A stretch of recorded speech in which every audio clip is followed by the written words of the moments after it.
Hello friends, welcome to our channel. Friends, आज आपण पाहणार आहोत भाडेकरू घरमालकाविरुद्ध प्रतिकूल ताब्याचा दावा करू शकत नाही. सर्वोच्च न्यायालयाचा महत्त्वाचा निर्णय आहे. तर चला पाहूया काय निर्णय आहे.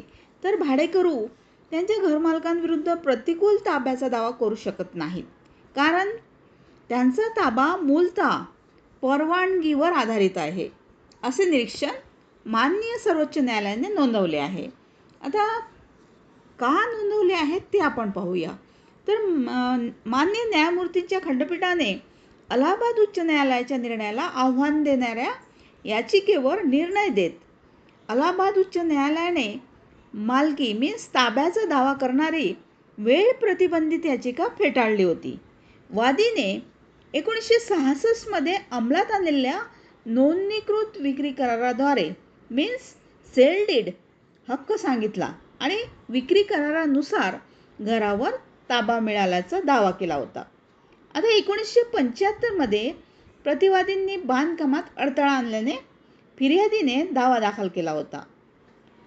त्यामध्ये कनिष्ठ न्यायालयाने खटला निकाली काढला आणि त्यापेक्षा कनिष्ठ न्यायालयाने अपिलास दुजोरा दिला असला तरी मान्य हायकोर्टाने हा खटला वेळ प्रतिबंधित केला, कारण प्रतिवादींनी 1944 मध्ये फिर्यादीच्या पूर्ववर्तीच्या हितसंबंधावर प्रतिकूल कब्जा मिळवला होता.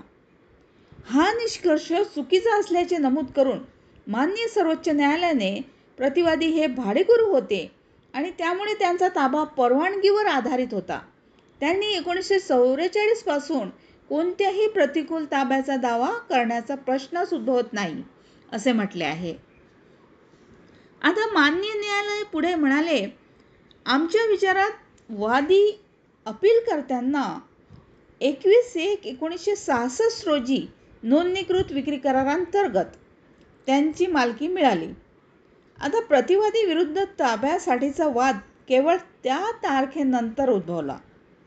मान्य आहे की विक्री कराराच्या तारखेपासून 12 वर्षाच्या कालावधीनंतर म्हणजेच मे 1975 मध्ये दावा दाखल करण्यात आला होता. जरी